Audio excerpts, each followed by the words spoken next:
Hello and welcome. This is TVC News. I am Ikechukwu Obienu.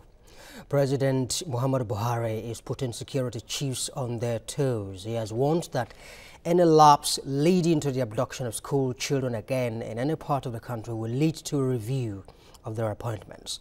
He sounded this warning while receiving the released Dapchi schoolgirls at the presidential villa in Abuja. State House correspondent Taya Modu reports. Of GGSTC Dapchi.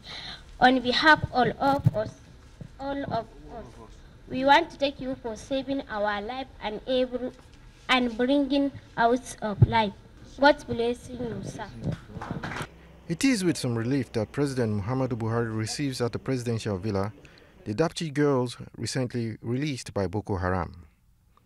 Their abduction had been a serious embarrassment to his administration, which had consistently maintained that the technical defeat of Boko Haram meant that they could not carry out raids of this nature.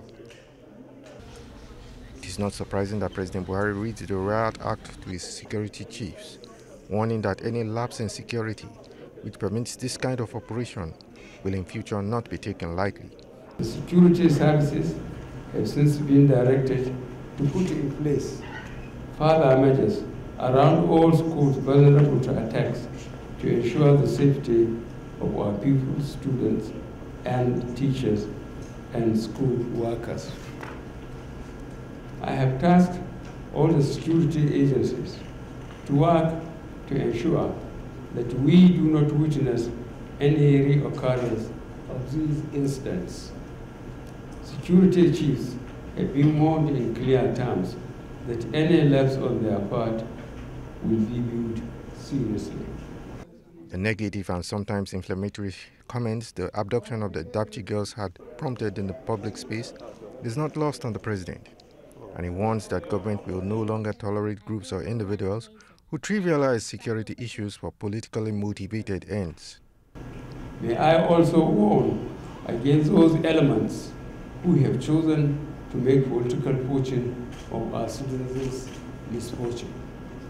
Government will not tolerate any attempt by any person or group to trivialize or politicize security issues for politically motivated ends. Accordingly, security agencies will not hesitate to decisively deal with such unscrupulous characters. Handing over the girls to the president, the Director General of the Directorate of State Security disclosed that 4 of the abducted children had ended up with broken knees in the course of their abduction, while nearly all the released children were being treated for one form of skin disease or the other.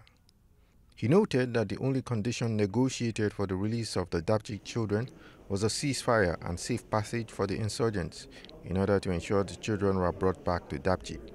The insurgents' only condition was their demands for cessation of hostilities and a temporary ceasefire to enable them to return the girls at the point they picked. They required assurances that the government security forces would keep to this. The exercise was arduous and quite challenging.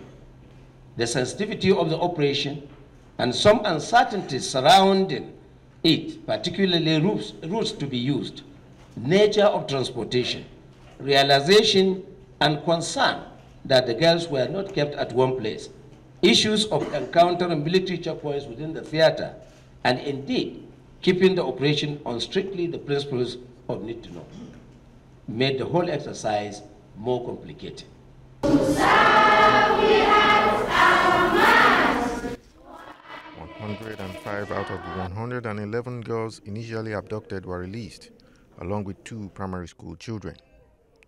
6 Dapchi girls, according to government, remain unaccounted for, with negotiations ongoing to ensure their return. Taya Modu, TVC News, Abuja.